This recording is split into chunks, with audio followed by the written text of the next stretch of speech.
Yeah, I think I'm going towards my last question. Okay. I think it's a very often statement that the world will never be the same again. This statement is perhaps the least uncertain prediction one can make about the consequences of the COVID-19 crisis. Higher education institutions play an essential role in modern democratic societies. So my question to Dr. Singh is, what will be the role of the universities to shape the post-COVID world? It is very close. You have already answered many questions near to this question, but if you would like to say something else, I would love to listen it. If I answered, I'll add on more points maybe. So thank you for this question, Dr. Aditi. We are entering a hybrid world. As you rightly said, it will never be the same again. It will have characteristics of the pre-COVID world, and then many things have changed and changed forever. I think we talked about modern democratic societies. The word democracy, I think, tinkers my thought every day. The kind of democracy we are seeing the world over. I'm not talking about the agitations in the US, the issues related to all the elections of the president of US. And back home in India, we have seen many agitations where I think the responsibility is one thing which we need to take care of in the universities. How we make our students more responsible while I think benefiting from those democratic values or the constitutional values which empower us to do certain things. But I think we crossed over to the line of irresponsibility very soon. So I think I'll keep that context in mind when I say what we could do as universities. And my first answer or first input in this will be that the world is looking at different forms of democracy today. Not in its current form, which is extreme.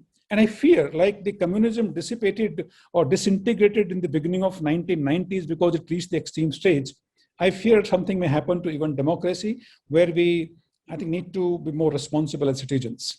Not only we must develop professional competencies in our students, but a lot of focus has to be on social sensibilities and sensitivities to the environment and also to the other living beings.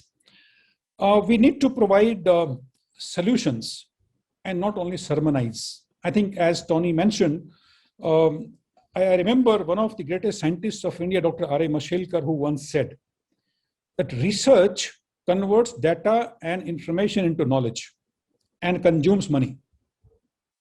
This money is never released until, through innovation, that knowledge is converted back into applications or back into money. If we can complete the cycle of research and innovation, believe me, we'll never be short of resources in any country. But the problem is, after consuming the resources, we convert into knowledge and then we forget about it. That knowledge is not, I think, benefiting the industry and the society and I think the users at large. So this we need to bring in by all means. And the third thing I would say, that offer as wide choices to students to choose pathways. Because I can short say about India, 50% students do not get into careers of their choice, which are as per their aptitude. I think the social pressure, parental pressure, family pressure makes them choose courses which they are never meant for. And in the process, we are doing a great disservice to the society.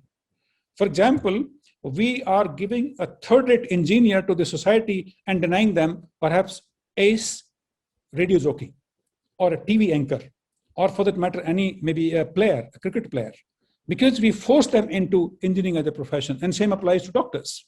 So when we force somebody into a profession, I think we are doing great disservice to those individuals as well as to society at large, and therefore we need to give students the option to choose their career paths, and that can happen only when we offer flexibility, wider options to choose from, and structure their own pathways of specializations. And finally, time has come when we need to cohabit, co-create, and co-own the curriculum with industry. Otherwise, believe me, industry will create and will keep on watching like onlookers and bystanders. I think the time has come when company offices have to open on university campuses and university offices have to open on the company premises. This is the strongest recommendation I have for how we can bring in those values which our students, or bring in those skills which our students have willingly, unwillingly, advertently, inadvertently have been denied in the past.